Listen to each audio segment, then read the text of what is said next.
यहाँ पर आप देख रहे हैं क्वेश्चन नंबर 56। कोरिलेशन से रिलेटेड ये चैप्टर है, स्टैटिस्टिक्स बुक है और सबसे महत्वपूर्ण प्रश्न आपके सामने मौजूद है। इससे पहले की वीडियो हमने YouTube पर अपलोड कर दिया है, वहाँ से आप देख सकते हैं, जिसका लिंक हम इसके डिस्क्रिप्शन में ज़रूर देंगे। क्योंकि आपको पता ही है जितने भी हम क्वेश्चन डाल रहे हैं YouTube पर वे सारे इम्पोर्टेंट हैं और एग्जामिनेशन पॉइंट ऑफ व्यू से बहुत ज़्यादा महत्वपूर्ण हैं। और इस सीरीज में हम कंटिन्यू कोफिशिएंट ऑफ कोरिलेशन की कैलकुलेशन कर रहे हैं, जिसमें कि Karl Pearson coefficient of correlation की कैलकुलेशन तो हमने सारी कर ली। अब हम आ गए हैं स्पीयरमैन रैंक डिफरेंस मेथड पर, जिसमें ये पहला क्वेश्चन है जो कि बहुत महत्वपूर्ण है। हालांकि ये क्वेश्चन नंबर 56 जो है ऐसा रैंक डिफरेंस मेथड का क्वेश्चन है जिसमें एक जो नंबर है वो कई बार रिपीट होगा। यहाँ पर लिखा है from the following data calculate the rank correlation coefficient, also make adjustment for tight ranks.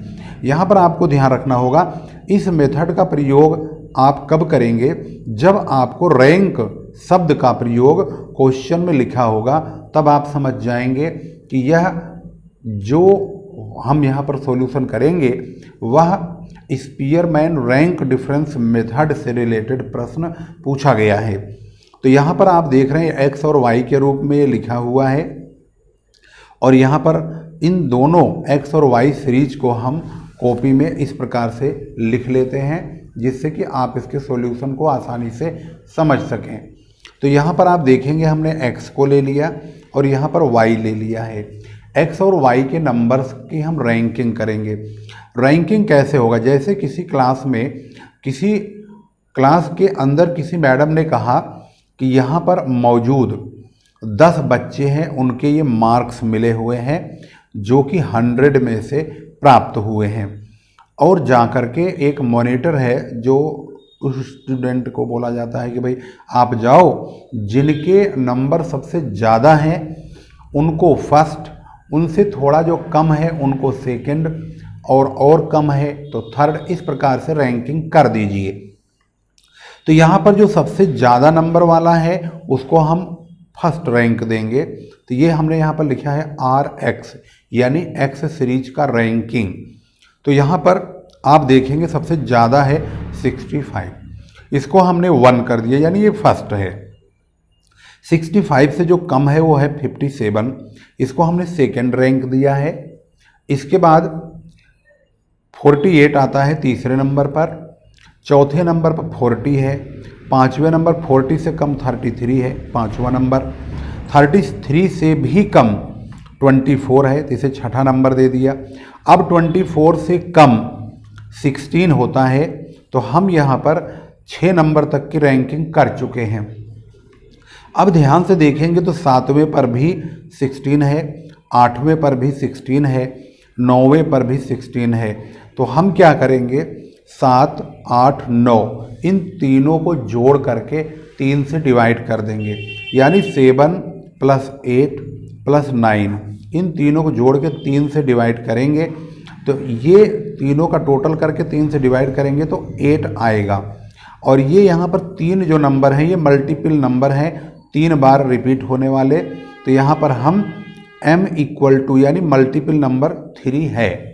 जब हम यहाँ पर रैंक रखेंगे तो सबके सामने 8 रखेंगे, यानी 8 रख देंगे, 8, 8 और 8। तो हमारे पास जो रैंक है वो 7 भी ख़त्म हो गया, 8 भी ख़त्म हो गया, 9 भी ख़त्म हो गया। अब अगला रैंक जो आएगा 16 से जो कम नंबर हो गए वो होगा 10वां नंबर। तो ये 9 नंबर आ रहा है। तो x की जो सीरीज में 9 है ये सबसे कम है और सबसे छोटा है, तो इसको हम 10वां नंबर देंगे, क्योंकि 7, 8, 9 ये तो हमारे यहाँ समाप्त हो गए। तो अगला रैंक जो है 10वां बचेगा 10, उसको हम 9 के सामने लिख देंगे। इसी प्रकार से हम y की भी रैंकिंग करेंगे। इसमें जो सबसे ज़्यादा नंबर है वो है 24, ये फर्स्ट हो गया। 24 से जो कम है ये 20 है, ये सेकेंड हो गया।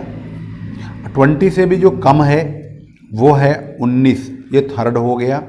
इसके बाद ये 15, ये फोर्थ नंबर पे आ गया। 15 से भी कम 14 या 13, तो 13 दिया हुआ, 13 2 बार है। इसका मतलब है 4 नंबर पर यानी कि 15 जो है चौथा नंबर है। तो अब जो 13 है और ये 13 है तो ये 5वें और 6ठे नंबर पे आ रहे हैं। तो हम 5 + 6 अपॉन 2 करेंगे तो ये 5.5 हो जाएगा। और इसका जो मल्टीपल नंबर है ये 2 बार रिपीट होने वाले नंबर हैं, जिससे डिवाइड करते हैं वही मल्टीपल नंबर है m, क्योंकि इसका भी प्रयोग हम फार्मूले में करेंगे। तो यहाँ पर 5.5 लिख देंगे दोनों के सामने। 5वां और 6ठा हमारे पास 2 रैंक समाप्त हो गया। अब अगला रैंक जो होगा वो 7वां होगा। तो 7वां जो 13 से कम होगा उसे हम 7वां रैंक देंगे। तो ये है 13 से कम 9, ये 7 पे आएगा। इसके बाद 9 से कम आता है 6, तो 7 तो हो चुका है। तो अब जो 6 है ये 8 और 9 पर आ रहा है। तो इन दोनों 6 को हम क्या करेंगे, 8वां + 9वां अपॉन 2, तब ये 8.5 लिखेंगे। इनके सामने 8.5 लिखेंगे, इसके सामने भी और इसके सामने भी। और यहाँ पर जिससे हमने डिवाइड किया यानी यहाँ पर मल्टीपल नंबर जो हैं वो 2 आए हुए हैं। इसको भी आपको बहुत ध्यान से समझना होगा। इसके बाद हमारी रैंकिंग यहाँ पर समाप्त हो जाएगी।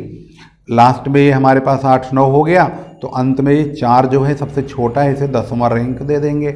इस प्रकार से रैंकिंग सिस्टम समाप्त हो जाएगा। ये RX है और ये RY है, यानी X सीरीज की रैंकिंग और Y सीरीज की रैंकिंग। X सीरीज की रैंकिंग में से Y सीरीज की रैंकिंग को हम घटाएंगे।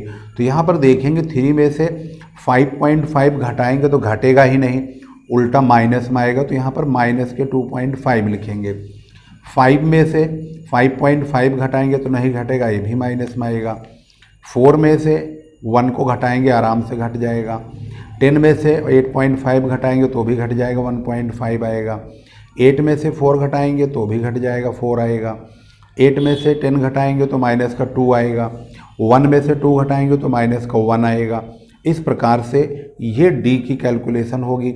यहाँ पर ध्यान रखने वाली बात ये है कि जो D है वो हमेशा 0 आता है। अगर आपका D 0 नहीं आया, डिफरेंस बोलते हैं इसको, RX और RY का डिफरेंस, इसलिए इसका नाम D रख दिया गया। इसमें आप देखेंगे जितनी प्लस की वैल्यू होंगी उतनी ही माइनस की होंगी, और सिग्मा D जब होगा टोटल होगा तो इसका टोटल 0 होगा। इसके बाद अब हम चेक भी कर लेते हैं। अब यहाँ देखेंगे 3 हो गए माइनस के, 3 2 5, 1 6 1 7 और 1 8 और 8.5 हो गए माइनस के। तो प्लस के भी 8.5 ही होंगे, 3 1 4 4 8.5 तो 8.5 हो गया, यानी 8 8.5 प्लस के 8.5 माइनस के, तो ये हो गए 0। अब हम इसका स्क्वायर कर देंगे फ़ौरन। स्क्वायर करेंगे तो सारी वैल्यू प्लस की बन जाएंगी और इसका हम टोटल कर लेंगे, सिग्मा D² 41 आ गया। इसमें इसका जो कोडिंग है स्पीयरमैन रैंक डिफरेंस मेथड की, उसको हम P से डिनोट करेंगे। P = 1 माइनस, ये 1 फार्मूले में ही दिया हुआ है, तो 1 को जब फार्मूले में दिया है तो आप भी ऐसे ही लिखिए। 6 फार्मूले में है, सिग्मा D² ये वैल्यू है 41 प्लस 1/2 m। m वही है मल्टीपल नंबर यहाँ पे जो दिए हुए हैं 3 2 2, तो यहाँ पर 3 बार लिखा हुआ है, एक बार 3 है, एक बार 2 है, एक बार 2 है। तो यहाँ पर मल्टीपल नंबर हमारे पास यहाँ पर 3 बार यूज करना है, तो हम इसको 3 बार लिखेंगे। 1/2 m³ माइनस m, फिर plus 1/2 m³ minus m, plus 1/2 m³ minus m, upon में n² माइनस 1 ब्रैकेट के अंदर रहेगा। अब हम इसकी वैल्यू को पुट करेंगे तो 1 तो फार्मूले में है, -6 फार्मूले में है, 41 सिग्मा D² की वैल्यू है, इसको ले लेंगे जैसा है ऐसे ही, प्लस 1/2 फार्मूले में है, m³ पहला m हमारा 3 है तो हम 3 पर क्यूब लगाएंगे, -3 कर देंगे, प्लस 1/2 करेंगे। फिर उसके बाद दूसरा m की वैल्यू 2 है तो फिर हम यहाँ 2 पर क्यूब -2 करेंगे, 1/2 बाहर ब्रैकेट के अंदर रहेगा ये। तीसरे नंबर पर भी हमारे पास यहाँ पर देखेंगे तो ये मल्टीपल नंबर 2 ही है, तो यहाँ पर 2 पर क्यूब लगाएंगे, -2 करेंगे ब्रैकेट के अंदर, 1/2 बाहर। अपोन में ये जो संख्याएं हैं टोटल ये 10 संख्याएं हैं, तो हमारा जो n है वो 10 होगा, n² 10 पे स्क्वायर -1। इसकी वैल्यू को हम पुट कर दिए हैं, अब सोल्व करेंगे। अब 1 माइनस बाहर रहेगा, इसको इससे मल्टीप्लाई करेंगे 246 आएगा, यानी 246 प्लस 3 को 3 बार मल्टीप्लाई करेंगे, 3 3 9 3 27, 27 में से 3 घटाएंगे 24, 24 को 2 से डिवाइड करेंगे 12। ऐसे ही 2 दूनी 4 दूनी 8, 8 में से 2 घटाएंगे 6, 6 को 2 से डिवाइड करेंगे 3। ऐसे यहाँ पर भी 3 ही आएगा। ये 10 दहम 100 होगा, 100 में से 1 घटाएंगे 99 यानी 99 होगा, उसको 10 से मल्टीप्लाई 9 से 90। अब इन तीनों को जोड़ देंगे तो ये तीनों जोड़ेंगे तो 264 आएगा। 264 को 990 से डिवाइड करेंगे तो 0.267 आएगा। 1 में से माइनस लास्ट में होगा तो माइनस करने के बाद 0.733 हमारा आंसर आ चुका है। अब इस आंसर को देखने के बाद आप देखेंगे क्वेश्चन नंबर 56 किस प्रकार से सोल्व हुआ है। तो इसकी शुरुआत आप देख लीजिए, फिर बुक से आंसर मैच कर लेते हैं। यहाँ से शुरू हुआ और इस प्रकार से हम कैलकुलेशन लास्ट तक कर लेते हैं। यहाँ पर अगर इसका आप आंसर मैच करेंगे तो ये रहा 0.733, ये प्लस में आया है कोफिशिएंट ऑफ कोरिलेशन की वैल्यू। और यहाँ पर आपने क्वेश्चन नंबर 56 जो है Spearman rank difference method से कैलकुलेशन किया है कोफिशिएंट ऑफ कोरिलेशन की। यह इस प्रकार से जितने भी प्रश्न होंगे उन सभी को आप इसी प्रकार से सॉल्व करेंगे। अगर आपको किसी प्रकार की प्रॉब्लम है तो अपने कमेंट में ज़रूर बताइए, मैं उसका सॉल्यूशन ज़रूर करूँगा। वीडियो को शेयर जरूर कीजिए। अगर आप एक न्यू स्टूडेंट हैं, अगर इस चैनल को सब्सक्राइब नहीं किया है तो कर लीजिए और कॉमर्स से और स्टैटिस्टिक्स और मैनेजमेंट से संबंधित तमाम वीडियो के अपडेट्स कंटिन्यू लेते रहिए।